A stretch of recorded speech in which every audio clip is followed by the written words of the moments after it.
The Celestial Empire, or Points and Pickings of Information about China and the Chinese. Chapter 1. 2 or 3 remarks, general and particular. Points and Pickings. Rather an odd title, you will say, for a book, and yet not a bad one, as I think I can make it appear.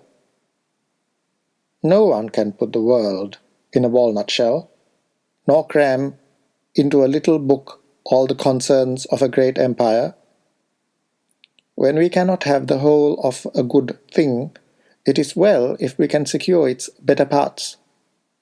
Now, China is too long, too wide, too crowded with people, too strange, too full of curiosities, too everything to be brought into a small compass. I therefore purpose to point out and to pick out, for your advantage, what will most amuse you, and what is best deserving of your attention. You cannot but see the reasonableness and seasonableness of my plan. Therefore, I say, points and pickings forever.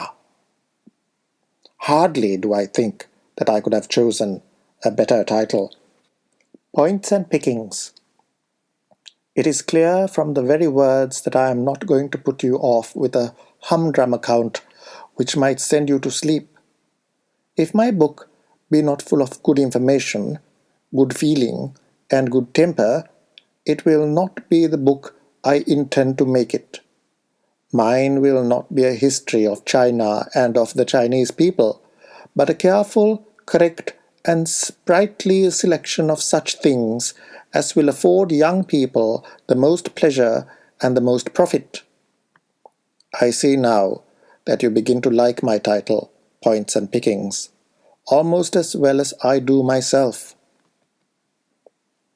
Points and pickings is a phrase so capable of general application that I should not much wonder if it grew into a sort of proverb. Have you read Points and Pickings?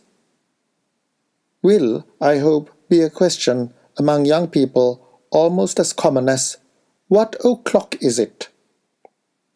Every boy knows the difference between a hat full of brown shellers slipped off their husks and a hat full, partly made up of husks and leaves. Look at one heap of apples, some of them unripe, some decayed, and some worm-eaten, and at another heap of sound, red-streaked cherry cheekers, all picked with care from the laden boughs of the tree. There is no comparison between the one and the other. The picked hatful and the picked heap recommended themselves to everybody. Points and pickings. There is something so novel, attractive, and promising withal in this title that those who take up the book will not, I trust, soon lay it down again. It seems to set forth variety, and to say, if one chapter suits you, not to try another. I will try to please you, and I hope you will be pleased without trying. The more I tell you of the great empire of China, the more I trust you will like Great Britain. Were I called on to decide what people beneath the stars are most worthy of estimation, I should certainly point to my own countrymen. And were I required to choose the best out of all the kingdoms of the earth, you may be sure that I should pick out Old England. Old England, I loved thee in childhood and youth, thou homestead of honour, religion, and truth, thou land of the brave and the free, giving birth to the fairest and boldest and best of the earth. Till reason, affection, and memory depart, I will fling thee my blessing, thou loved of my heart. As I wish to give you all the information I can of the Celestial Empire, I shall not take up your time with a long story about myself, for it cannot matter to you 2 straws whether I went out to China as a commissioner or missionary, as ambassador or secretary, or whether my object was to persuade the Hong merchants to supply us with tea on better terms, or to compel reason's glory, the emperor, to listen to reason. The better way will be for me to leave these matters to your consideration, and if you should find out at last that I am a greater man than you now suppose, and that my object was much more important and benevolent than you have ever imagined, I hereby promise not to be offended at your discovery. The whole Empire of China, or that portion of the globe over which the Emperor of China rules, occupies, by common report, a space of 5 millions of square miles, and when I tell you that China proper alone comprises more than 4,000 walled cities, you will hardly expect me to be familiar with all of them. If I have made myself acquainted with one half the number, you will allow that some credit is due to me, and if you will make yourself well acquainted with the other half, I will then admit that some credit is due to you. Think not, because I write with a cheerful spirit and in a lively style, that my descriptions are not to be relied on. You shall have truth at my hands. I will neither represent the tails of the Chinamen to be an inch longer, nor the feet of the China women to be a hair's breadth shorter than they really are. The Palace of Pekin, the Porcelain Tower at Nankin, and the Boat Town near Canton shall all be represented in their proper places, and neither the height of a mountain nor the length of a river shall be wilfully increased or diminished. If you know anything of China, I hope you will admit the correctness of my descriptions, and if you know nothing of it, I trust that my little volume will, in some degree, supply the deficiency. That China is a wonderful country will not be called in question, nor is it less apparent that late events have rendered it of increasing importance to Great Britain. Some knowledge of it, then, becomes interesting, if not necessary to all, and you would hardly like to be found ignorant of that which other young people know. Let me here make a general remark that you may find particularly useful. China is sometimes spoken of as the Empire of China, which includes China proper, Chinese Tartary, and Tibet, or as others describe it, China proper, Manchuria, Songaria, Little Bukharia, Mongolia, and Korea. But generally, when China is spoken of, nothing more is meant than China proper. My points and pickings will relate to this latter country. China is bounded on two sides by the Pacific Ocean, but this great body of water is so broken into gulfs that it hardly looks like a sea.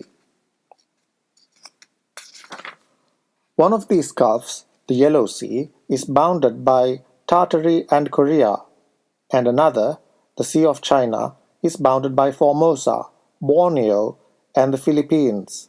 But there is nothing like examining thoroughly the map of any country that you wish well to understand.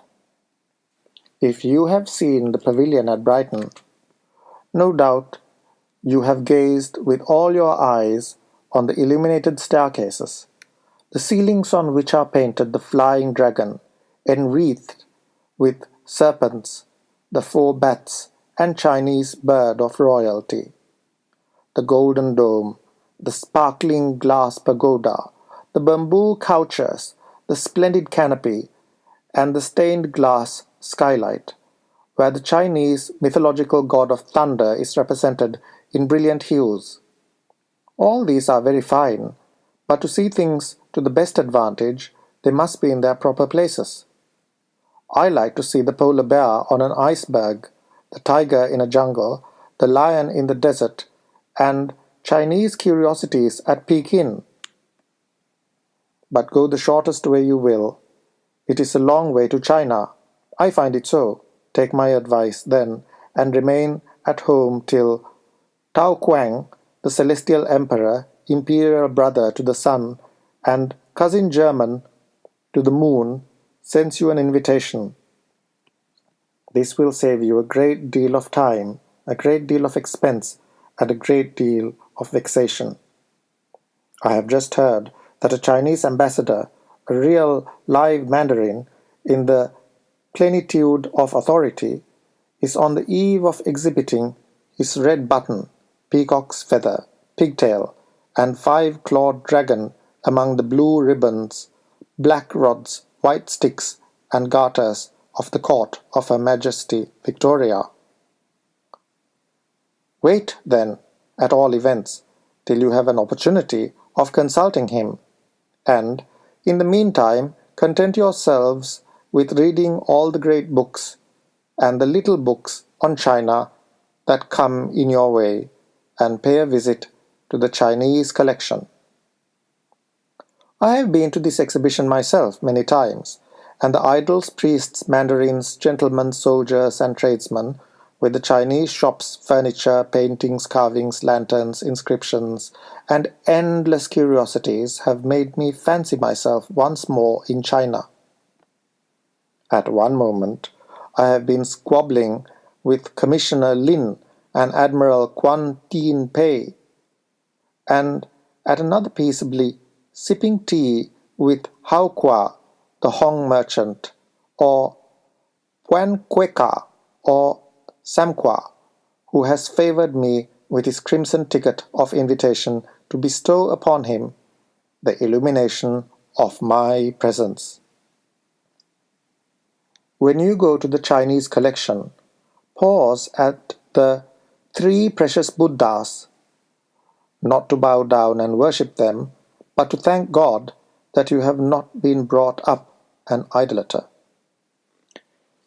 As you look around, at first you will be a little at fault, for all that you have heard of China, and all the figures you have seen on tea chests and fans and in china shops and grocers' shop windows will come rushing at once on your memory in admirable confusion. Whampoa and the Great Wall, Canton and the Grand Canal, Pekin puzzles and porcelain vases, with jugglers, ivory balls, vermilion Confucius, parasols and summer arbors, Kien Long, pagodas, leaf gold, and Lord Macartney, will all be flitting through your mind. But sit you down, look for a minute at the company, collect your thoughts, and I promise you a treat that you will not be able to get every day in the year.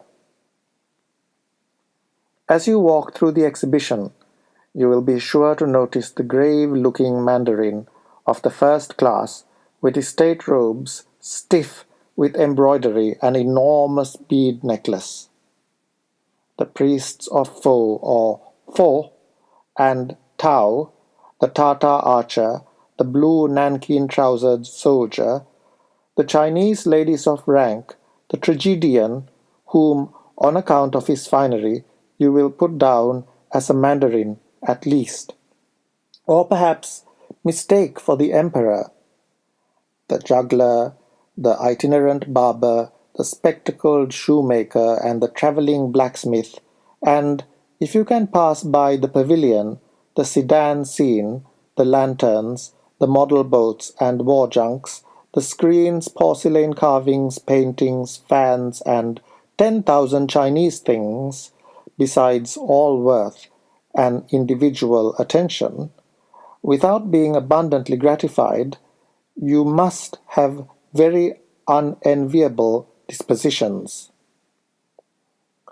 Should it be that you happen to think, as hundreds do, that the Chinese are a race of sleek-headed simpletons, incapable of works of art, the exhibition will at once reprove and correct you. The proprietor of it has 3 good things in his possession: good sense, good taste, and a good knowledge of China, to say nothing of his being a man of energy and enterprise, and the owner of the best collection of Chinese curiosities in the whole world.